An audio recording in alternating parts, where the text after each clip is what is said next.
Hola, bienvenidos y bienvenidas a todas, a todos a nuestro primer programa No Puc Més.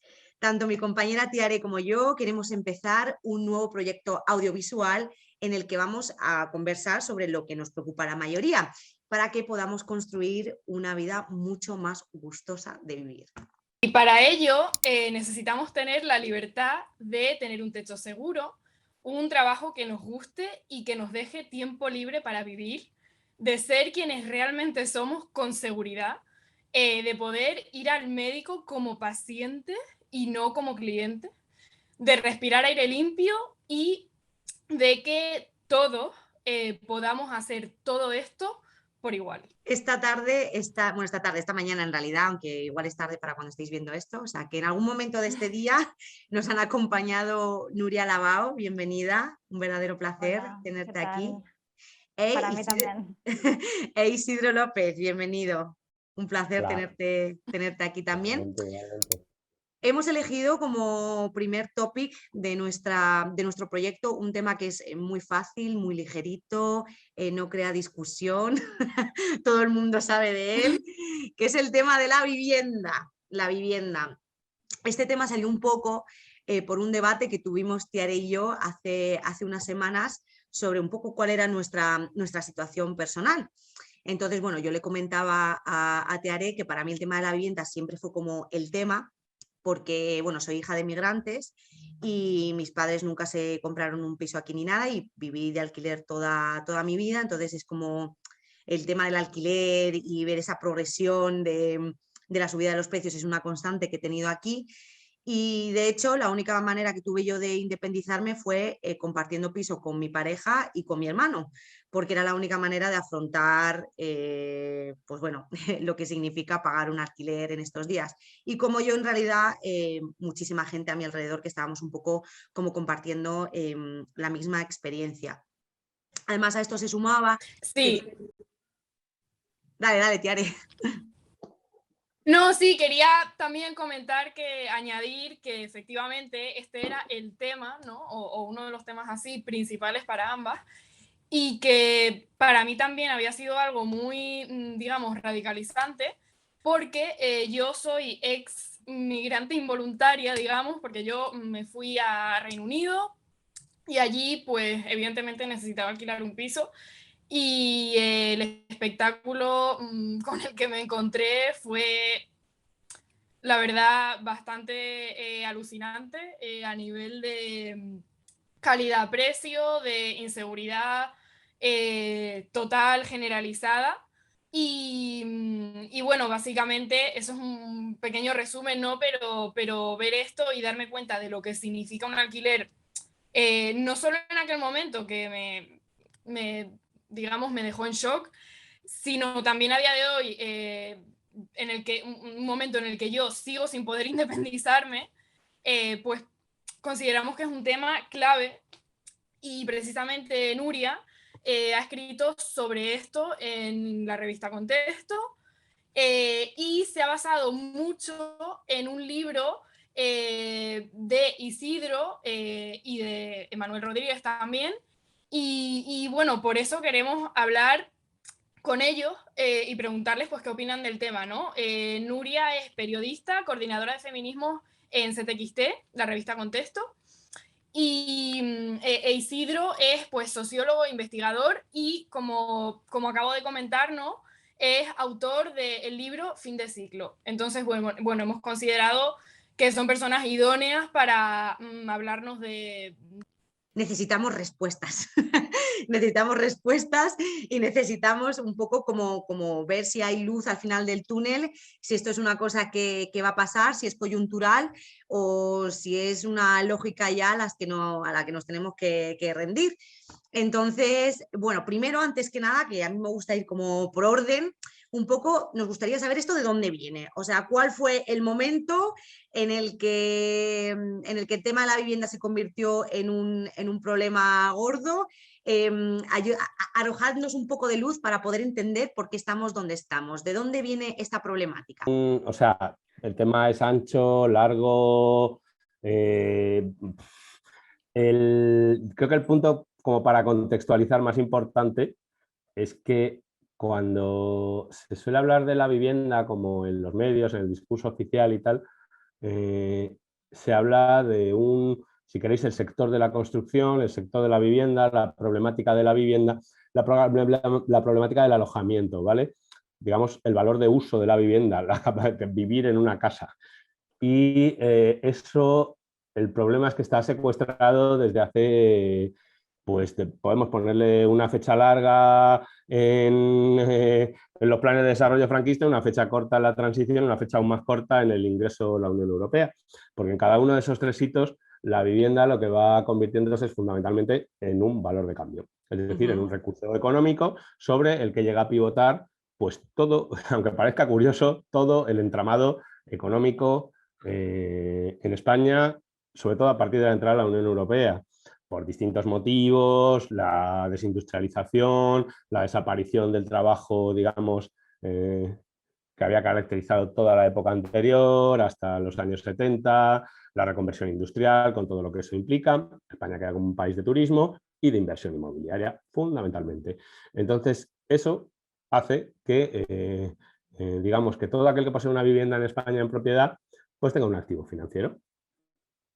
Es decir, algo monetizable que funciona por una lógica que no es la lógica de, digamos, de los procesos productivos, de los trabajos tradicionales donde uno recibe un salario, sino que uno posee un determinado activo que se revaloriza y que en el mercado pues, consigue monetizarlo, consigue tratamientos diferentes por parte de la banca, es decir, lo convierte en pasta contante y sonante y en, digamos, en estatus social. Así es como se ha generado la clase media en España en los últimos 40 años. A partir de eso, no de los salarios, ni de posiciones, digamos, de mérito por títulos académicos, ni por... o sea, todo eso acompañado, la pelea por los trabajos más tal, por las posiciones funcionariales o no funcionariales más o menos seguras, también es algo que afecta a las clases medias, pero eso ha sido posible, es una enorme base de monetización de la vivienda en distintas maneras, o del suelo, distintas formas. Entonces, claro, si se oculta ese hecho central, no se entiende absolutamente nada. O sea, si las casas no son para vivir, ¿para qué son? Claro. ¿Me entiendes? Entonces, es decir, hay una trampa. O sea, en la práctica, la Constitución española impide el derecho a la vivienda. En el momento en el que el primer título es la absoluta soberanía de la propiedad privada, es decir, la propiedad privada vendible en el mercado a un determinado nivel de precios, porque si no la propiedad privada no es nada, si no es posibilidad de vender, en ese momento el derecho a la vivienda como uso queda anulado en la práctica.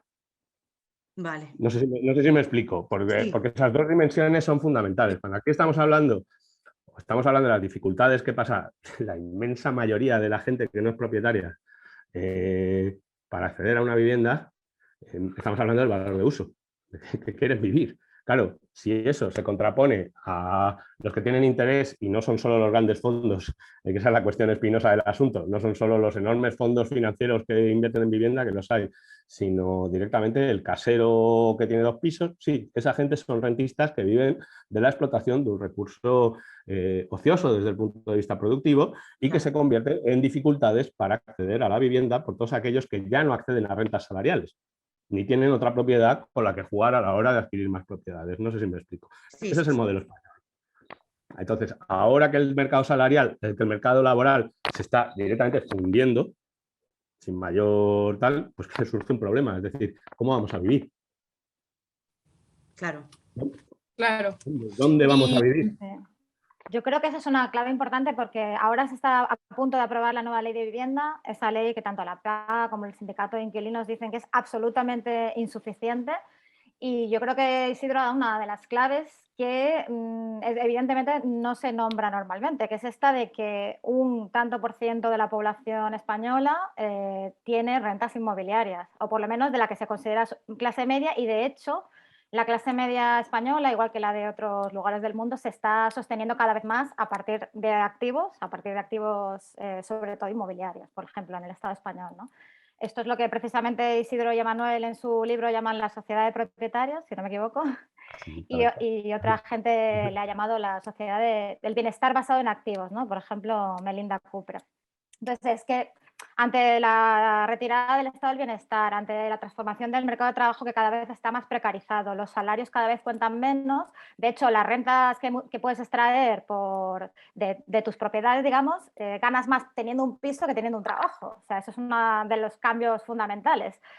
De esta manera, lo que ha pasado es que aunque las condiciones de vida han ido retrocediendo en todos los niveles, mucha gente ha podido sostener su nivel de consumo en el Estado español a partir de lo que consiguen alquilando propiedades. Y yo creo que eso es importante porque es verdad que también desde el movimiento de vivienda, que yo creo que están teniendo este debate, se pone mucho el eje en los grandes propietarios, pero nunca se habla de ese tanto por ciento de españoles y españolas que sacan rentas inmobiliarias que no son grandes tenedores, que igual tienen un piso, dos, etcétera. Y eso, si no me equivoco, creo que ronda entre el 16-17% de los hogares españoles tienen rentas que provienen del inmobiliario.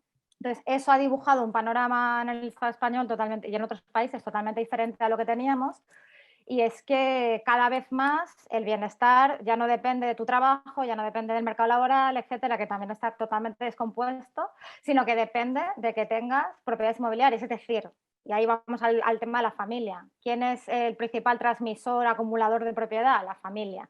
Entonces, si tus padres tienen esa posición de propietarios, tú vas a tener unas condiciones de vida que no podrías optar por la vía de tener un trabajo, como sucedía anteriormente, ¿no? Y esto cada vez se potencia más, ¿no? Es una suerte como de vuelta a las normas sociales o normas de clase del siglo XIX. Sí, total. Y bueno, yo creo que ese es un debate importante que tenemos que tener para saber dónde tenemos también que enfocar, o sea, dónde tenemos que disparar. Es verdad que ningún partido se va a enfrentar a esa manera de sostener a la clase media, que en el fondo es lo que, digamos, es el colchón social sobre el que se construye la democracia representativa, por así decir. Entonces, ¿cómo se hace eso? Ya. No, y además, en ese punto, digamos, me gustaría añadir que esto ya es para otro día, pero que claro, también hay que volver a poner el foco, ¿no?, en la clase trabajadora. Igual es un problema que se ponga tanto en la clase media, pero bueno. Me gustaría dar un dato que es sobre, digamos, este titular, ¿no?, que salió en El País, que se compartió muchísimo, que básicamente decía: los menores de 30 años no pueden comprar ni alquilar vivienda en solitario en ninguna región del Estado español, ¿no? Entonces, claro, o sea, esto es un tema que afecta principalmente, o digamos de una manera particularmente importante, a la gente joven. Entonces, yendo un poco a lo que ha escrito Nuria en CTXT, ¿qué relación existe entre conservadurismo social y vivienda? ¿Y qué efectos puede tener, digamos, esta relación en los estilos de vida alternativos que supongan y permitan una implicación política mayor? O sea, ¿cómo repercute este nexo? Bueno, esto que estábamos contando de cómo cada vez es más importante la herencia y la posición familiar para tus condiciones de vida, ¿no? Que probablemente pues, eso ha ido empeorando desde los años 80, ¿no? Pero bueno, por ejemplo, la generación de mis padres, aunque tuvieran un origen de clase humilde, como fueron mis padres, ¿no?, que sus padres eran de clase trabajadora, enseguida con un trabajo, al cabo de poco tiempo podían comprarse una casa, si hubieran querido hubieran podido estudiar en la universidad, más o menos, etcétera, ¿no? Eso ahora está totalmente roto. Entonces, para ir a la universidad con el aumento de las tasas, pero también porque para sostenerse, pues para ir a la universidad necesitas la ayuda de tus padres, para conseguir ni siquiera un alquiler, a veces necesitas un aval familiar porque no te dan un contrato, porque evidentemente las economías de los jóvenes están muy mal, no tienen acceso a trabajos con buenos salarios y sobre todo no tienen acceso a trabajos con una cierta estabilidad, ¿no? El trabajo, el empleo que hay en general para todo el mundo, pero sobre todo para los jóvenes, es lo que se llama empleo de muy mala calidad. Yo diría, pues empleos de mierda, absolutamente. Entonces, esto no te da ninguna Empleos de posibilidad. mierda. Me gusta Empleos más de mierda que no te esa dan manera ninguna de posibilidad definirlo, de es vivir. empleos de mierda. Empleos basura. Bueno, entonces, ¿eso qué hace? Que tú pues, dependes mucho de tus padres. Antes quizá tenías una posibilidad de independizarte mucho más rápida. Esto cada vez se retrasa más. Los jóvenes son niños, entre comillas, mucho más tiempo porque dependen de sus padres y lo que produce también es darle un cierto poder a las familias mayor del que tenías anteriormente, digamos, cuando esos años en los que el estado del bienestar y las condiciones asociadas al trabajo y tal permitían una cierta independencia, una cierta movilidad social más extendida, si queréis. Pero bueno, en cualquier caso, las familias siempre han tenido un objetivo, una función disciplinadora, ¿no? Y de estabilizador de la norma social, etcétera. Pero ahora, que dependes de ellos absolutamente para todo, de repente tienes o sea, la dependencia económica lo que te produce es que acabas intentando encajar en las expectativas familiares, ¿no?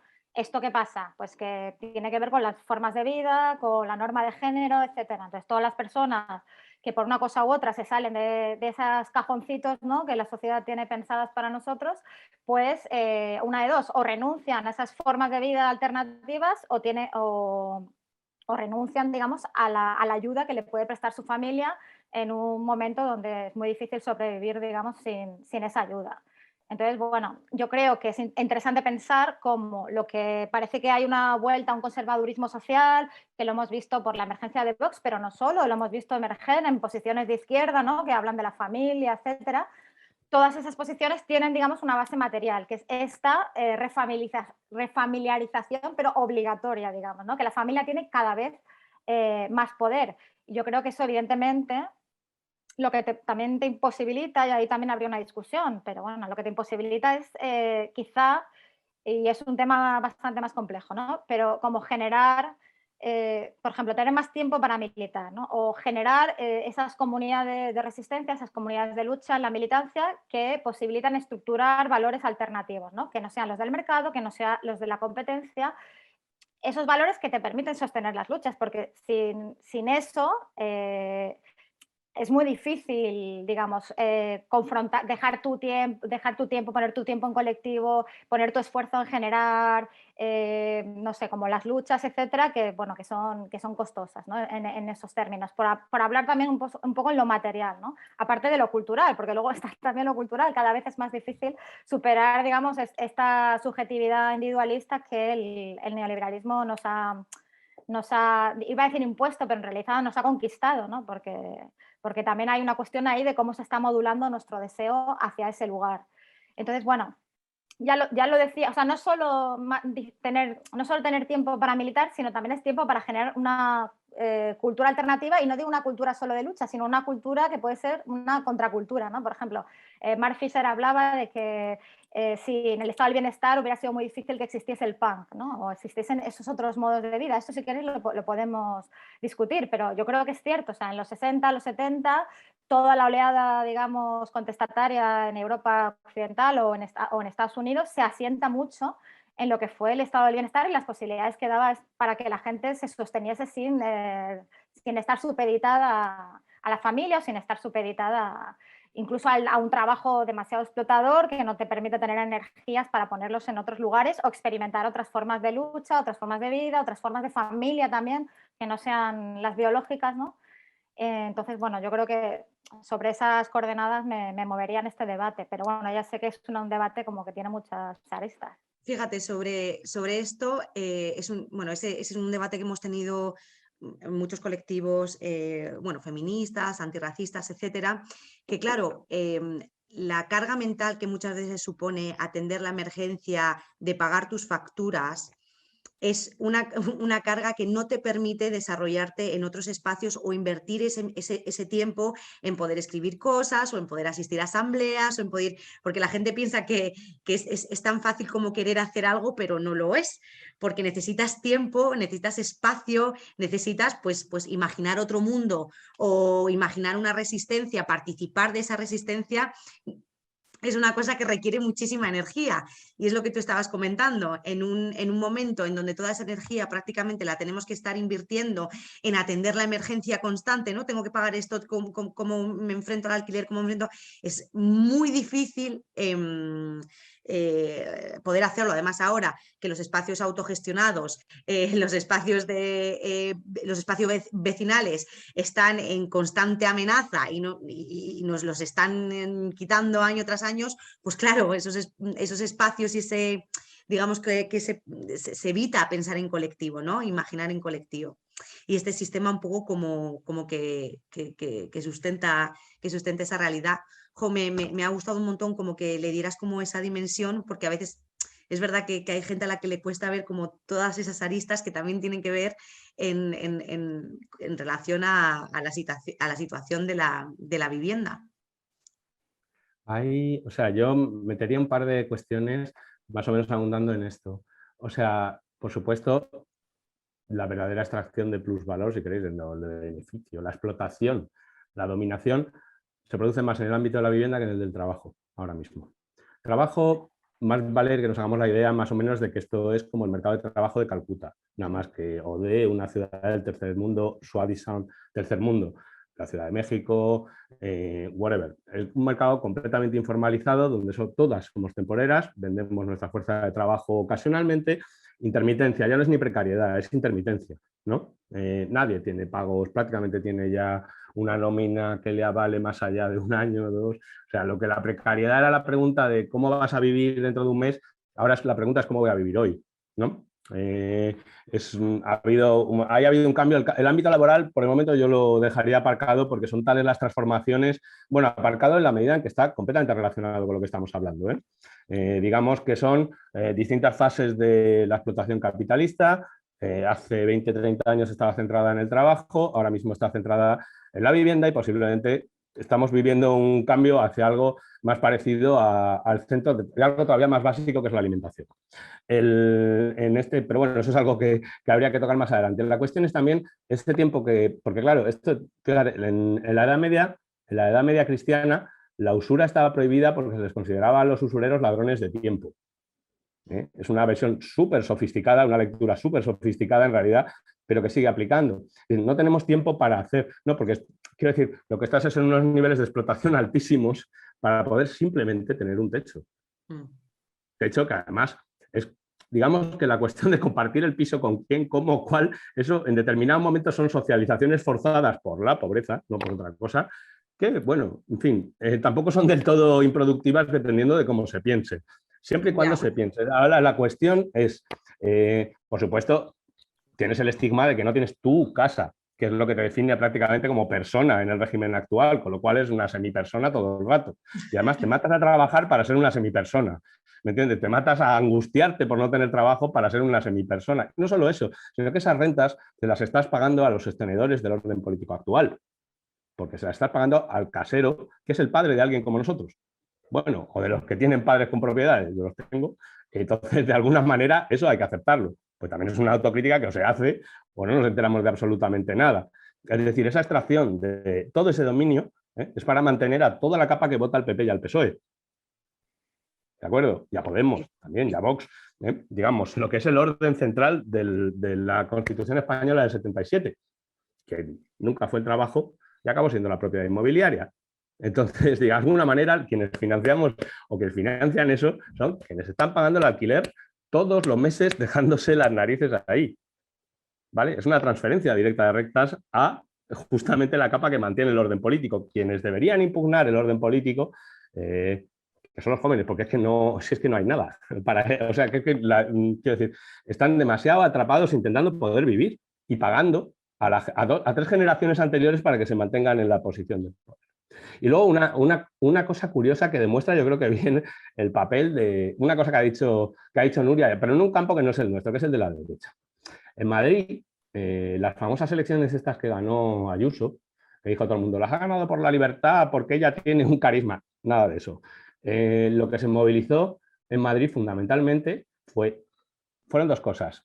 La educación concertada, que es como la base, digamos, del poder del PP durante 30 años en la Comunidad de Madrid, y luego el miedo a que si llegaba el PSOE se pondrían los impuestos de transmisiones patrimoniales y actos jurídicos documentados, es decir, los impuestos sobre las herencias, que aquí ya sabéis que son 0. Eso movilizó el voto del PP de una manera absolutamente bestial. O sea, la semana siguiente se batieron el récord de transmisiones patrimoniales en Madrid, de herencias. O sea, para que tengáis una idea de cómo va esto. Pero lo más sorprendente del asunto es que los 600.000 votos que en 2016 y 2015 sacó Ciudadanos, que eran una apuesta como de, no, una nueva, si quieres, clase profesional, meritocrática, en el mercado no se nos está dando lo que recibimos, el sistema político es corrupto y por eso nosotras y nosotros, que estamos sobradamente preparados, queremos el libre mercado. Bueno, pues esos 600.000 votos se fueron al PP directamente. O sea, no queda ni uno. O sea, y esos son los hijos, precisamente queriendo heredar. O sea,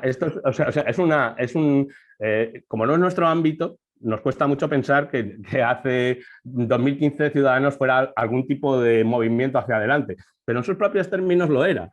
Claro. Y todos han vuelto con el rabo entre las piernas los 600.000 votos en 600.000 votos, que se dice pronto. Con el rabo entre las piernas a votar al PP y a heredar, porque en el libre mercado no tienen nada que hacer. Propiedad inmobiliaria, ni puestos en empresas, ni puestos directivos, ni CEOs, ni nada. Todo eso es absoluta mierda que ha quedado destrozada. A heredar.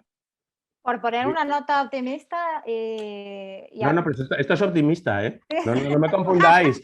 Esto es optimista. O sea, cuanto antes nos quitemos la mierda, antes pasamos a otro... Sí, bueno, optimismo de la voluntad.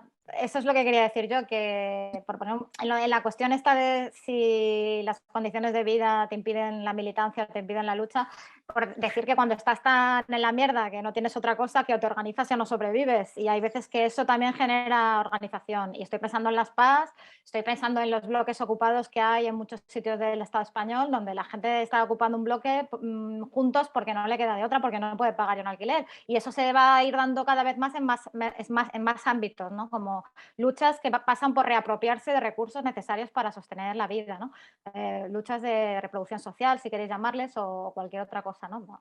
Por poner una nota ahí respecto a lo que hablábamos antes, para que no parezca que si estamos en la mierda no podemos luchar, sino que a veces es lo contrario. No, y además que de alguna manera, o sea, esto lo que hay que hacer es enfocar las reclamaciones. ¿Qué queremos? O sea, no se quiere ningún nivel de alquiler, queremos que la vivienda sea un bien de uso, queremos vivir.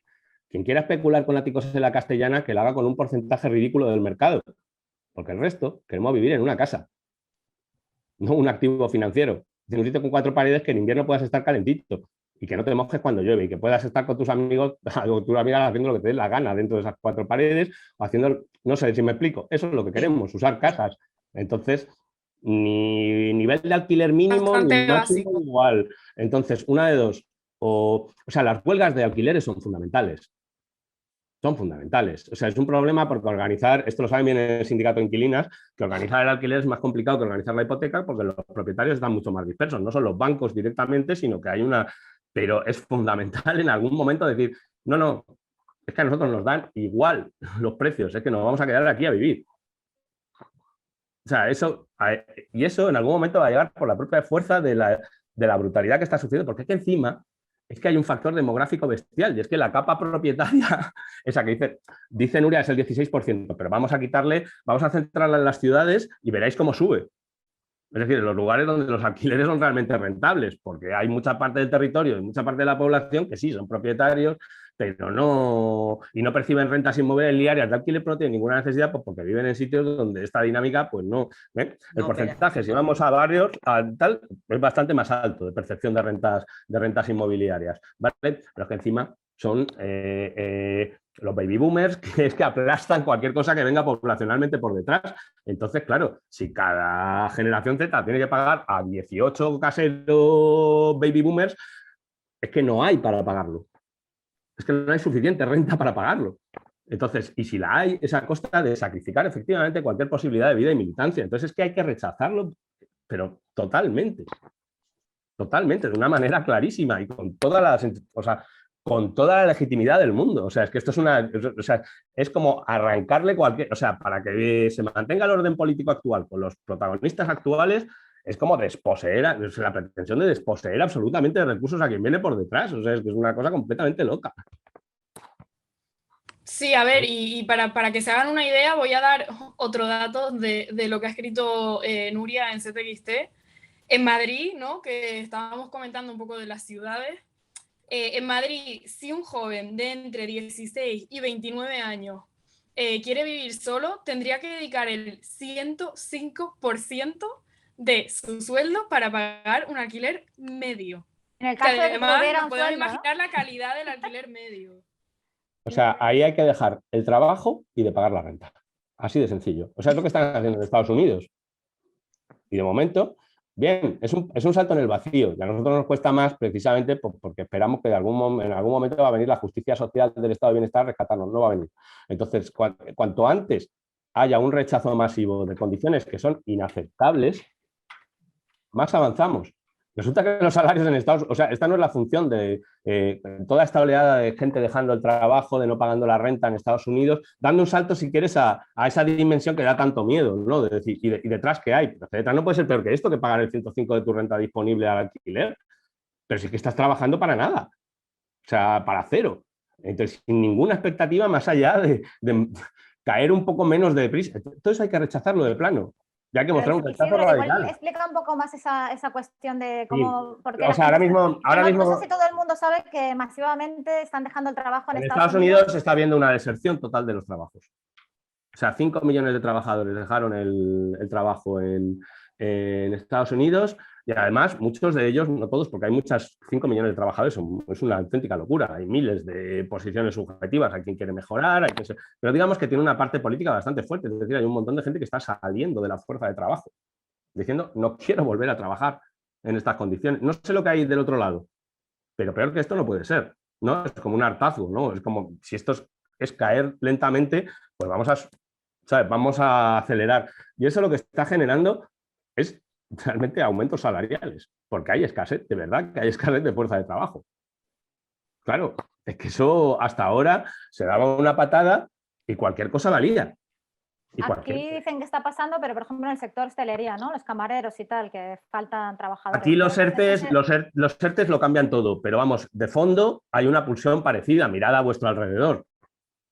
O sea, ¿cuánta gente conocéis que diga, mira, yo estoy en un trabajo que es que esto es una maravilla, tengo un alquiler, me va bien? No, todos o tienen una chapuza que los padres le han dado una casa y viven como pueden, o está todo el mundo como mirad alrededor, no hay más que verlo. O sea, ¿me entiendes? Es que eso no es... Lo raro es que digan que tienen un trabajo, ¿sabes? Exacto. Exacto. Os doy otro dato que ha dado el Banco Central Europeo hace nada. Más del 50% de las personas entre 30 y 40 años que quiere adquirir un piso en esa edad, ya digo adquirir, que bueno, esa es otra utopía, pero bueno, no lo consigue, ¿vale?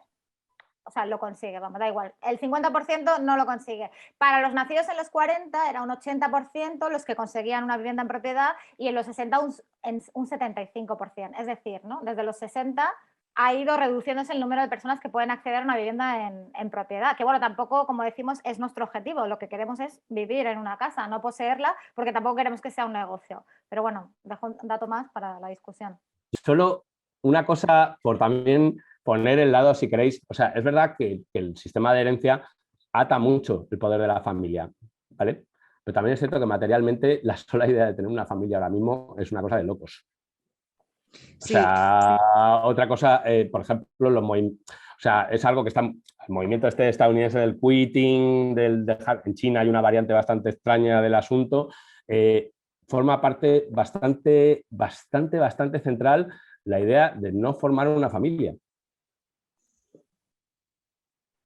Porque es inviable. Es que, o sea, digo por materialidad, es que tú piensas en los costes solo y es inviable. Entonces, las dos fuerzas estas, ¿sabes? O sea, estamos viviendo ahora mismo una situación que está llena de contradicciones. Sí. Llena de contradicciones. La pandemia lo ha puesto todo de alguna manera, sí, a la vez, cada cosa fragmentada y de un lado, pero por otro lado, contradicciones que eran casi invisibles o que había que rascar mucho antes, se nos están poniendo delante de las narices, ¿no? Y que son muy del orden, que afectan mucho a la médula del orden en el que vivimos. Entonces, en ese sentido, yo creo que la situación está más abierta que nunca. Por mucho que también sea una situación de, pues claro, como todas las situaciones abiertas, o tienen incertidumbre o no están abiertas.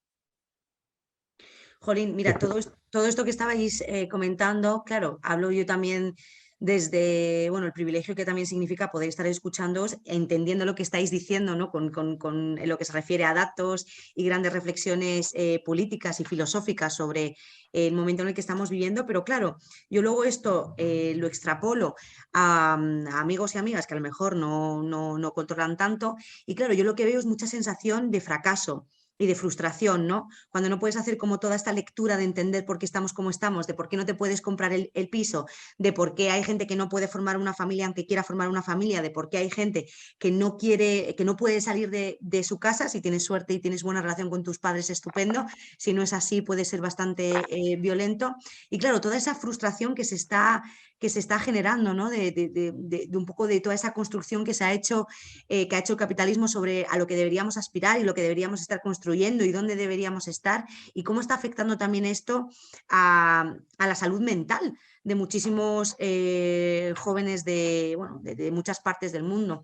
Entonces también nos gustaría preguntaros un poco como esa otra dimensión, ¿no? Esa frustración, cómo combatir esa frustración, cómo combatir como toda esa violencia, si es un proceso de deconstrucción o si tenemos que darle otra vuelta, y también cómo está afectando esto a la salud mental de mucha gente. Sí, bueno, yo creo que eso es evidente por las cifras que hay, tanto de suicidios como en todas las encuestas. La mayor parte de gente dice que está mal. Esto también después de la pandemia ha afectado, pero yo creo que son malestares que vienen de antes. Y luego también que, claro, cuando eso se convierte en sufrimiento psíquico, pero tiene unas bases materiales muy claras, ¿no? Tiene todas esas dificultades para sobrevivir que hemos comentado antes, pero también tiene esta sensación de que no llegas, ¿no?, a todo lo que necesitas hacer cada día para conseguir lo mínimo para vivir, pero también para casi, digamos, en términos psicológicos, para conseguir una posición de reconocimiento social, porque evidentemente eso ha pegado un cambio muy grande.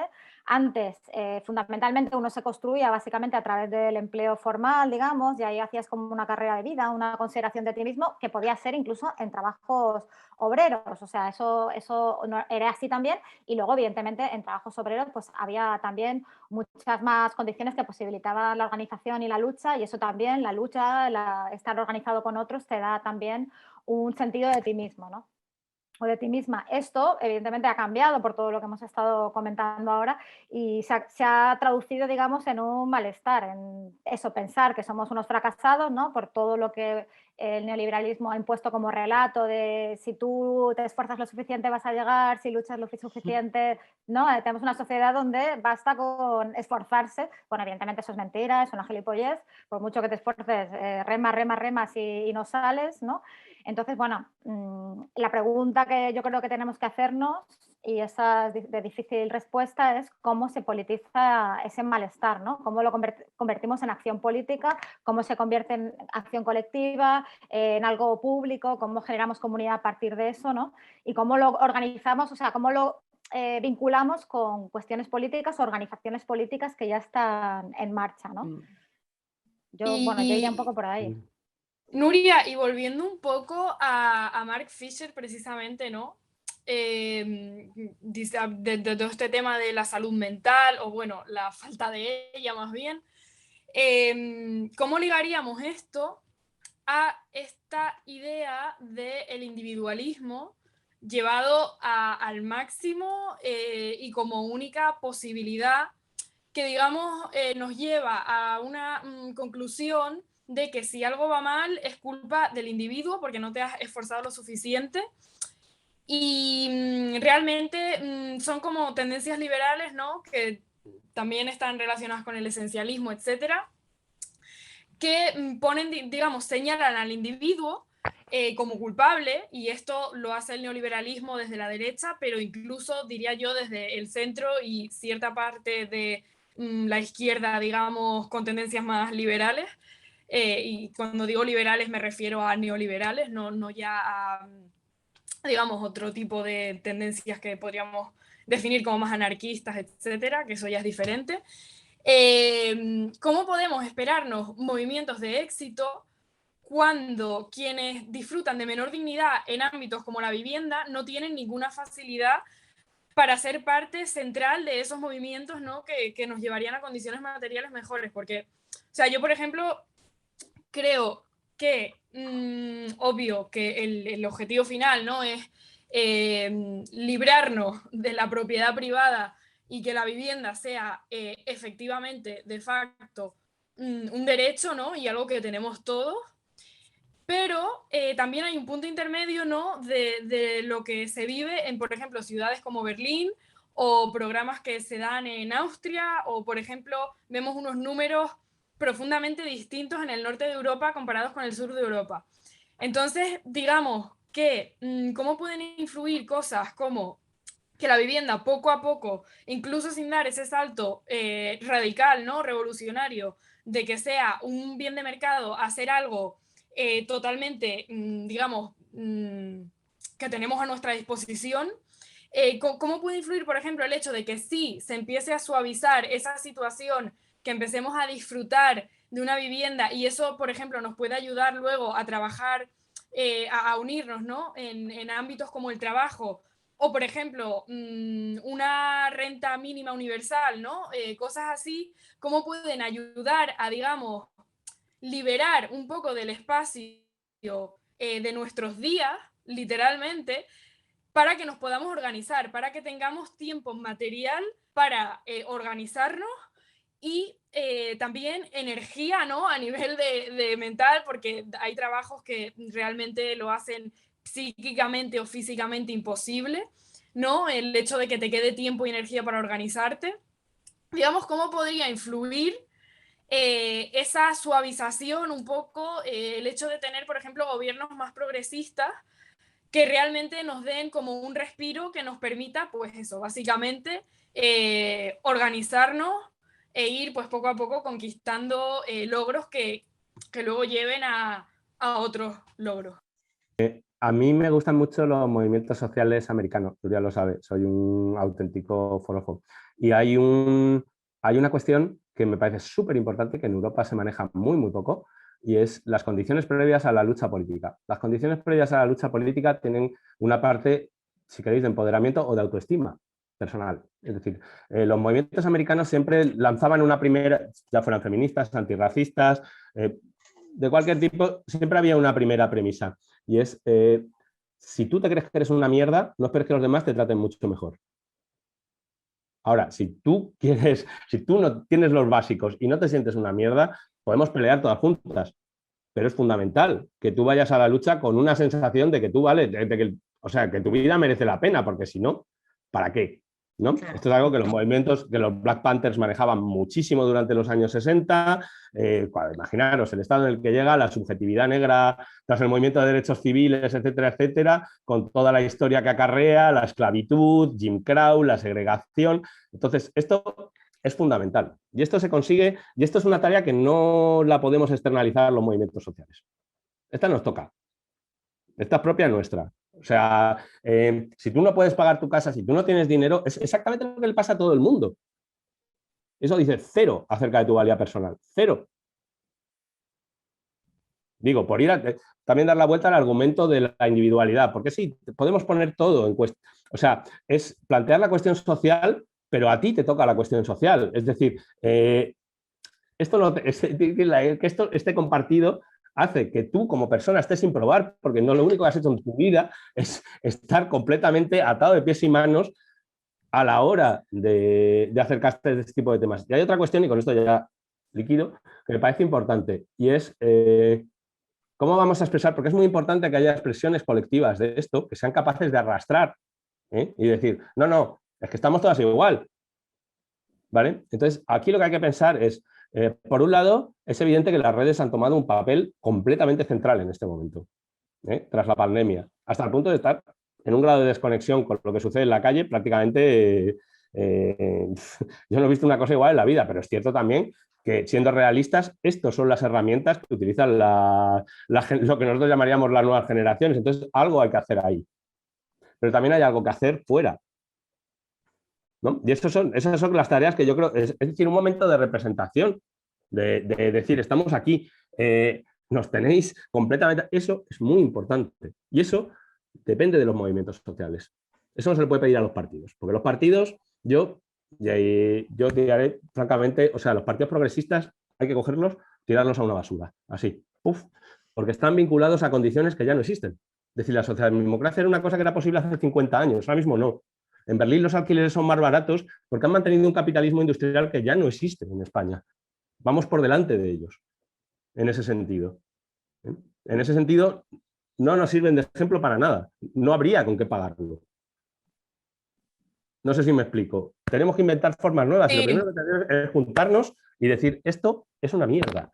Y lo que venga después lo tenemos que hacer también un poco entre todos y todas. Y ahí es donde yo creo que está el salto de... Porque lo que tú dices me parece importantísimo. La sensación de soledad, la sensación de fracaso, la sensación de ser una mierda que no vale para nada, de estar completamente despreciado por todas partes. Encima, todo el rato, el móvil es casi a veces una esclavitud. O sea, si ese es el curro de las nuevas generaciones, no paran de currar y no van a recibir nada a cambio, más que su propia imagen mercantilizada. O sea, ahí es donde yo creo que está el primer golpe a dar, francamente. Y con esto lo dejo.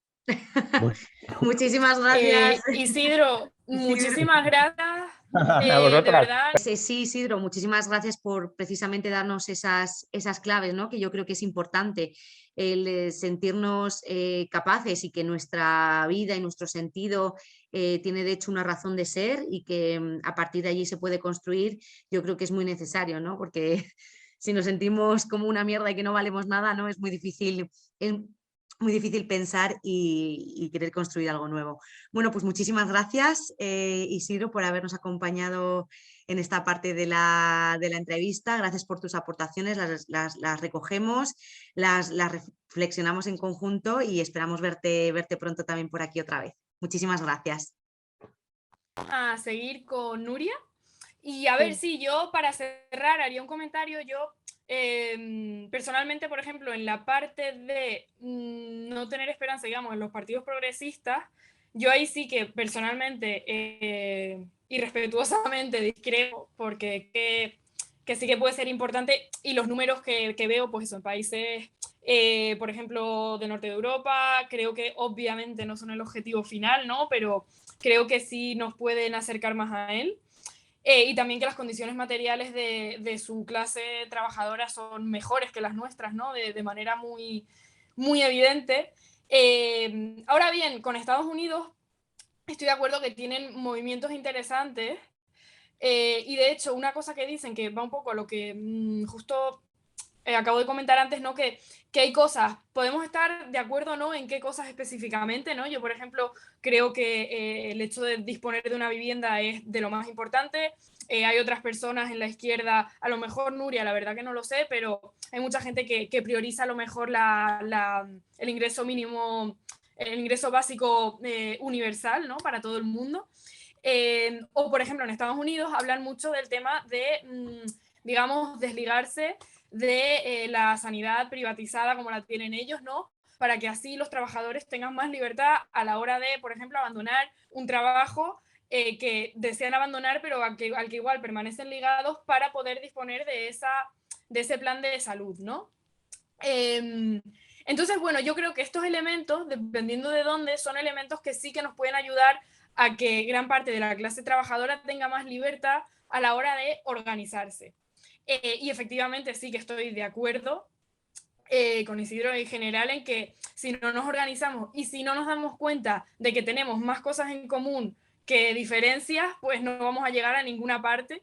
Y de hecho también la salud mental es parte de ese discurso, ¿no? De darnos cuenta, de percatarnos un poco de la realidad y salir del enajenamiento en el que vivimos de manera básicamente permanente. Pues fíjate, Tiare, sobre lo que estás diciendo y lo que a colisión también de lo que decía Isidro, ¿no? De buscar como ese movimiento. Yo, por ejemplo, yo veo que mucho de ese trabajo ya lo está haciendo el movimiento feminista, por lo menos en la ciudad de Madrid o en el Estado español. Sabes que a veces estamos como todo el rato buscando como esa construcción que a mí me parece que ya existe y que el feminismo sí que está haciendo una labor muy importante para traer estas cuestiones al debate público y como una de las reivindicaciones más viscerales que tiene el movimiento feminista. Es decir, que no todo se va a cubrir desde ni los partidos políticos, ni van a venir con construcciones de movimientos de trabajadores, ni sindicatos. O sea, que hay cosas que ya están ocurriendo y que a lo mejor pues es lo que decía Isidro, igual es que el foco está en otro lado o el motor está viniendo un poco con otra lógica. No sé qué pensáis. Bueno, es que el problema no es solo tener la Curioso. razón, sino que tienes que ser capaz de imponerla. Es decir, tienes que tener la fuerza suficiente como movimiento para esas lógicas o esos temas que tú dices estamos poniendo sobre la agenda.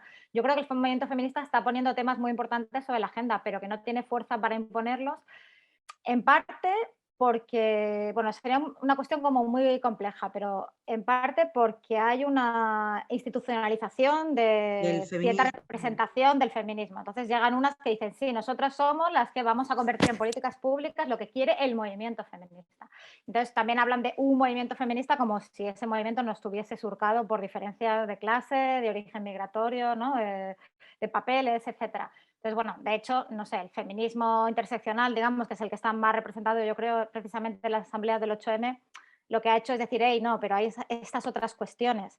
Por Claro, ejemplo, que el tema de papeles, que es súper importante, y eso no lo van a recuperar las feministas institucionales. Bueno, sí, de vez en cuando dicen algo de los papeles o de dar derechos a las migrantes, pero eso no, o sea, eso no se va a convertir en políticas públicas de libertad de movimiento, porque para eso necesitas una fuerza social que realmente no tenemos. Entonces, bueno, ahí yo veo como eso, que por un lado sí es muy importante que se sostengan este tipo de opiniones. Por otra parte, yo creo que más ejemplo del movimiento de vivienda, de lo que ha hecho desde el 15M, el movimiento de vivienda en este país, para explicar cuál es el problema con la cuestión de la vivienda, no va a ser muy difícil que se repita y, sin embargo, eso no va a cambiar. O sea, se acaba de aprobar esta ley que no va a cambiar las condiciones de acceso a una vivienda en el Estado español, o que apenas se va a notar. Entonces, bueno, pues la pregunta es, más allá de que hayan partidos de izquierdas, es cómo tenemos la fuerza como movimientos sociales para sí, imponer sí. determinadas cuestiones. Y eso, pues nos falta organización, nos falta fuerza y, bueno, y luego también es verdad que no es fácil hacerlo, como hemos estado hablando aquí todo el rato, ¿no?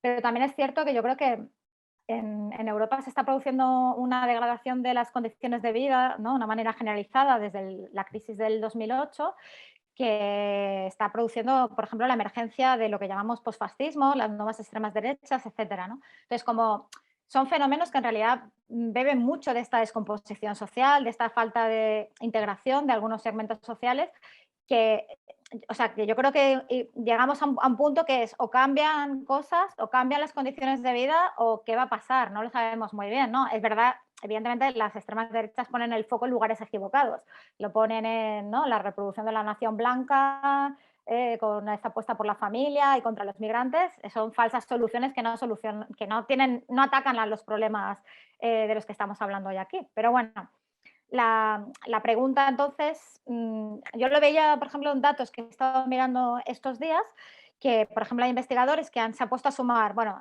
los trabajadores precarios, ¿no? Que ahí es verdad que es un amplio segmento con contratos muy diversos, ¿no? Contratos atípicos que se llaman, ¿no?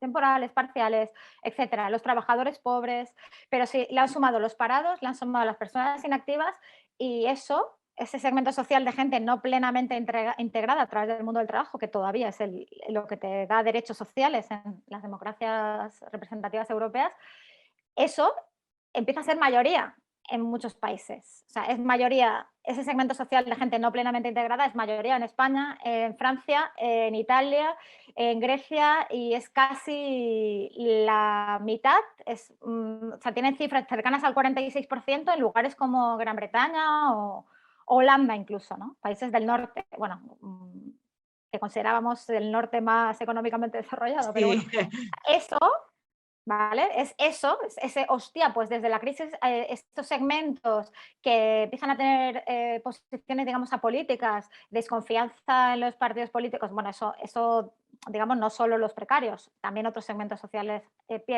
desconfían del sistema político, como dicen todas las encuestas en el Estado español que se hacen desde hace bastantes años, como se confirman de otras maneras todo el tiempo, ¿no? Una gran desconfianza en el sistema político, esos votan más a partidos antisistemas, son minoritarios, esos también acaban convirtiéndose en movilizaciones sociales, digamos, no tan transparentes, en el sentido de que la interpretación no está tan clara, ¿no? Lo que pasó con los chalecos amarillos, que había gente que decía, no, pues tienen un tufo así como fascista, porque no sé qué. sí.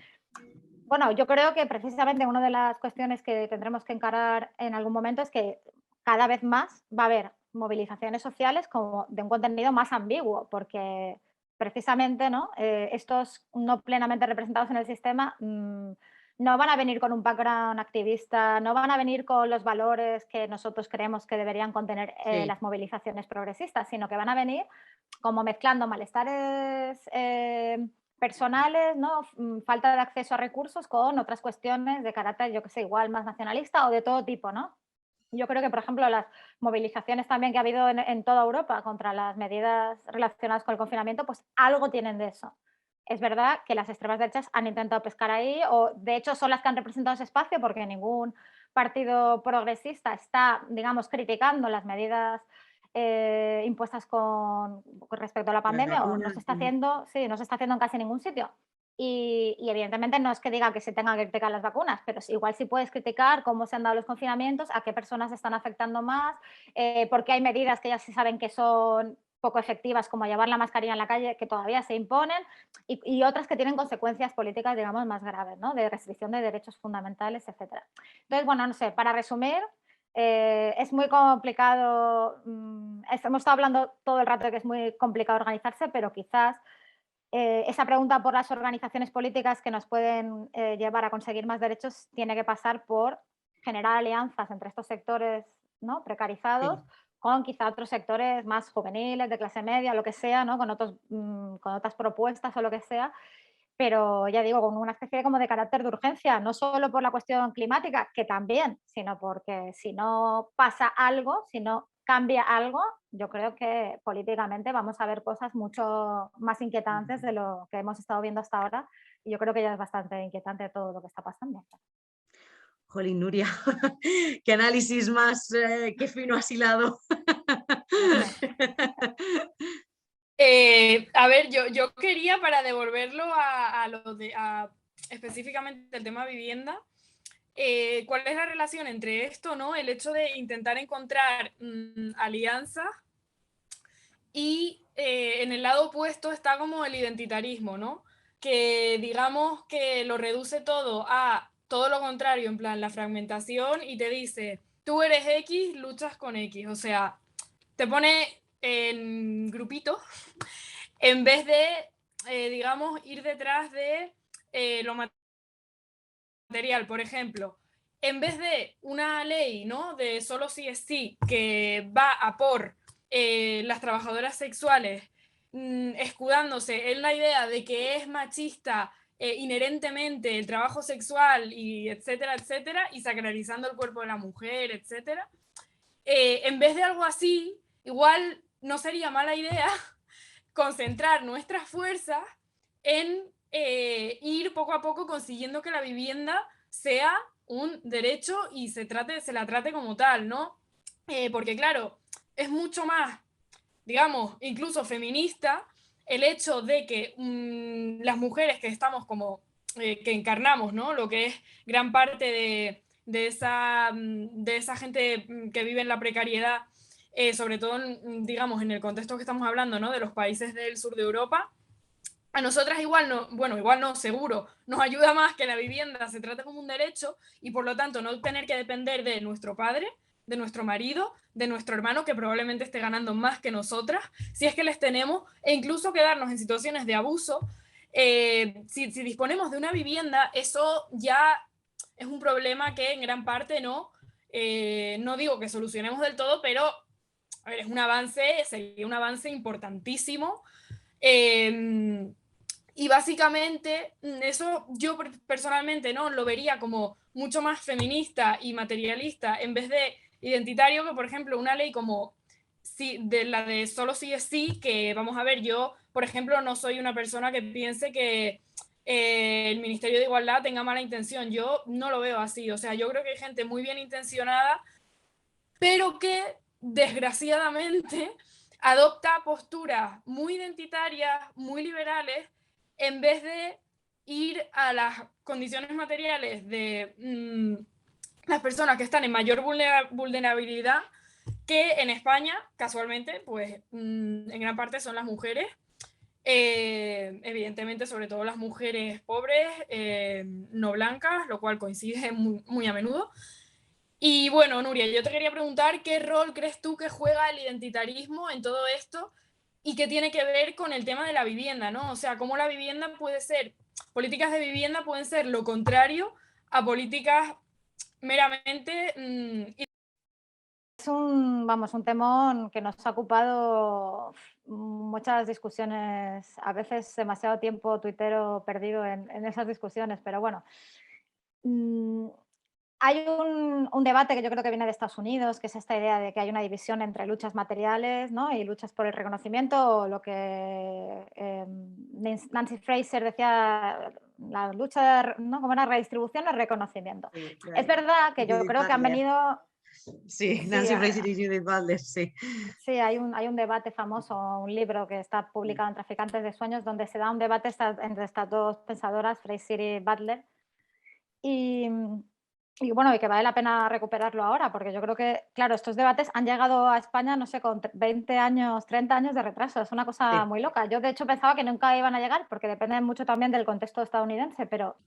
Sí, a ver, una cosa, un pequeño inciso que me gustaría hacer es que básicamente, por ejemplo, en sitios como Estados Unidos o Reino Unido, sí que es verdad que lo material como que está muy en contra de lo identitario, pero lo identitario realmente, en gran parte, no es lo que hacemos en España, que a lo mejor, por ejemplo, esa ley sí, pero digamos, en otros ámbitos no suele ser tan hegemónico lo identitario como es allí, y sobre todo está como, efectivamente, el feminismo aquí es mucho más sindicalista, mucho más de clase, mucho más material, o sea, es un contexto diferente, ¿no? Entonces quería puntualizar pues eso, que realmente sí hay elementos identitarios aquí, pero no estamos, por suerte, en el contexto en el que están en Estados Unidos e Inglaterra. Sí. Sí, es verdad, es que en Estados Unidos, ya digo, tiene un componente muy particular, y es que muchas políticas que son allí, estas políticas de identidad se entiende como que se llaman políticas antidiscriminación. Entonces, lo que tú estableces es la igualdad legal a la hora de acceder a un trabajo, a la hora de no ser discriminado en un comercio, etcétera. Entonces, ¿qué pasa? Que tú, para no ser discriminado, si efectivamente lo has sido, lo que tienes que es acceder al sistema de justicia. Entonces, tienes que buscar protección legal. Entonces, ese sistema legal, claro, no beneficia a todo el mundo, porque si eres una mujer o una transexual negra, o sea, una mujer trans negra de un barrio, no vas a acceder al sistema legal. Entonces, bueno, la cuestión es que allí sí tiene un sentido esta cuestión entre luchas identitarias y materiales. Por ejemplo, hay un escritor estadounidense que se llama Dean Spade, que hace análisis muy finos en relación a esto, porque él dice, cuando hay una ley de identidad, por ejemplo, la que se ha aprobado se va a aprobar, espero, porque quizás no se apruebe, no sabemos, ¿no?, la famosa ley trans. Él dice, para saber si esta ley, cuál es el contenido, digamos, para poder evaluarla, hay que ver cómo afecta a las personas más pobres, ¿no? Entonces, bueno, evidentemente, aquí en España tiene una connotación diferente, porque, por ejemplo, el hecho de que se te reconozca tu identidad, luego puedes acceder a cambios de asignación de sexo en la sanidad pública, cosa que en Estados Unidos no sucede, ¿no? Entonces, para una persona en Estados Unidos, cambias el nombre en el DNI, puede que no tenga ningún tipo de beneficio en su vida cotidiana, más allá de lo del nombre, que bueno, puede ser interesante o no, pero para una persona que está muy excluida, eso no le afecta demasiado, ¿no? Entonces, esa es la crítica que hacen también desde el activismo a las políticas de reconocimiento, que son las que, digamos, no tienen además asociadas ninguna connotación de mejorar la vida de las personas más excluidas, ¿no? Entonces, yo creo que es verdad que si se puede recuperar alguna de estas críticas, yo creo que el debate aquí se ha establecido de una manera un poco falsa, ¿no? Muy tramposa, etcétera, ¿no? Además, yo sí creo que las cuestiones que tocan el feminismo o las cuestiones de identidad de género, identidad sexual, lo que sea, son profundamente materiales. Bueno, el feminismo de los últimos años se ha dedicado a hablar mucho de reproducción social, a hablar de la división sexual del trabajo, es decir, no sé, más material que hay, no hay nada más material que eso, ¿no? La división sexual del trabajo, que también es la división racial del trabajo, o migratoria, Total. como lo queréis llamar, Vamos, ¿no? yo es que estoy pensando ahora en la lucha antirracista con respecto a los cuidados, con las mujeres que se encargan del hogar y los cuidados, y jolín, es que no puede haber una correlación más clara, ¿no? El racismo, la ley de extranjería, cómo posiciona a esas mujeres, cómo trata a esas mujeres, el tipo de trabajo que hacen esas mujeres, o sea, está todo como interrelacionado y tiene una dimensión que parte también de la identidad y de tu condición y otra material. O sea, que no me parece que una cosa sea excluyente de la otra. Sí, yo creo que eso es así, o sea, ahí no hay nada más material que eso, pero por otro lado es verdad que la manera en la que a veces ese tipo de, digamos, de formas de organización están llegando a los movimientos sociales, aunque yo pensaba que no llegaría aquí, pero yo creo que sí ha llegado, y lo hace de una manera, como comentaba Tiare, a veces como muy identitaria, ¿no? Y esto, ¿cómo se evidencia? Por ejemplo, que en buena parte de la acción política de algunos movimientos, no de todos, evidentemente no de los más importantes, no de los que tienen más peso social, una parte de la actividad política de estos movimientos, por ejemplo, sí supone luchar por el reconocimiento en el sentido de que una parte de la acción política se ha dedicado a hacer vigilancia moral o vigilancia, yo le llamo la policía semiótica, de si hay alguien ha hecho un comentario racista o transfobo o sexista o lo que sea. Entonces, buena parte de la actividad política se ha dedicado al reconocimiento en el sentido de vigilar que esa nueva norma, que es ya un consenso social amplio, ¿no? De que hay determinados comentarios que no se deben hacer, pero tú no puedes basar tu actividad política en eso, sino que tiene que haber precisamente, como comentábamos antes, ¿no? Cómo evidenciamos que esas luchas están vinculadas a cuestiones de desigualdad social, de luchas por la redistribución de recursos, etcétera. Entonces, es verdad que yo creo que a veces está pasando y que tiene unas connotaciones que dificultan la acción política en el sentido de que dificultan establecer alianzas amplias a veces, ¿no? Porque de repente la gente se siente señalada o piensan que no pueden participar en esa lucha si no son racializadas. Bueno, eso no es que lo diga yo, es que ha habido ese debate muchas veces, ¿no? Pues no hables de este tema porque no eres racializada o no hables... A ver, ¿cómo no vas a hablar de raza si es que es una cosa que estructura el mercado laboral A ver, en todo el claro, mundo, ahí o de la División Internacional del Trabajo, o yo qué sé, no sé, es como no hables de eso. Que es verdad que hay un salto entre no hablar y protagonizar las luchas. Evidentemente los efectivamente, o sujetos sea, claro, no es lo tienen mismo que que hayas... protagonizar sus luchas, Claro. pero bueno, como que el debate no sé, se ha pervertido en algún sentido, en algún momento, a la hora de como que determinados elementos de carácter de identidad, ¿no? Han cerrado las luchas o han desenfocado las luchas, yo creo. Pero esto hablando así como muy grosso modo, igual habría que aterrizarlo un poco más en cada momento y en cada sentido. Pero bueno, yo creo que lo que dice Tiare respecto al feminismo es un poco así, ¿no? Que el feminismo no puede dedicarse solo a cuestiones simbólicas o a proteger lo que creemos que es la mujer, ¿no? Proteger las fronteras de lo que es una mujer y es para excluir a otras personas, etcétera, sino que tiene que poner en el centro las cuestiones que yo creo que son más potentes dentro del feminismo, que son estas relacionadas con la reproducción social, con la división sexual del trabajo y tal, y en ese sentido ahí están vinculados lo material y lo simbólico. Pero bueno, que también hay una forma como identitaria de hacer política y que eso va en menoscabo, digamos, de la potencia política que podamos llegar a articular. Y es una cuestión que igual debería dar lugar a más matices y tal, pero bueno, como tampoco tenemos tiempo, lo dejamos para otro programa, porque es un temón. Es un temón, Sí. sí. Oye, Nuria, pues Sí, no, y muchísimas además gracias. también algo que vemos mucho en España, bueno, y en Reino Unido ya sin comentarios, que este tipo de cosas, por poner un ejemplo, ¿no? De a lo que lleva, pues, por ejemplo, a ir a excluir a las mujeres trans, que son, literalmente, están entre las mujeres que más vulnerables son, que más necesidades materiales tienen que no están siendo atendidas, ¿no? Entonces, en fin, es como algo a evitar el hecho de actuar como policías y decir quién puede hablar, quién no puede hablar, porque aquí es que lo que tenemos que hacer es intentar unirnos con crítica y ser capaces de debatir, pero bueno, tener siempre presente, ¿no? Que cosas como, por ejemplo, pues la vivienda son totalmente esenciales y que además tienen mucho que ver con quiénes son las personas que lo estamos pasando o que lo están pasando peor bajo un sistema capitalista neoliberal, late stage capitalism, como suele decirse. Pues muchísimas gracias, De acuerdo. Nuria. Gracias por habernos acompañado en este primer programa. Seguramente te volveremos a ver porque Gracias a vosotras. eres una fuente inagotable de saberes. Uy, no diría tanto. Y, Gracias, Nuria. y nada, y bueno, pues al resto, daros las gracias también por habernos acompañado y nos veremos pronto en la próxima entrevista. Hasta pronto. Chao.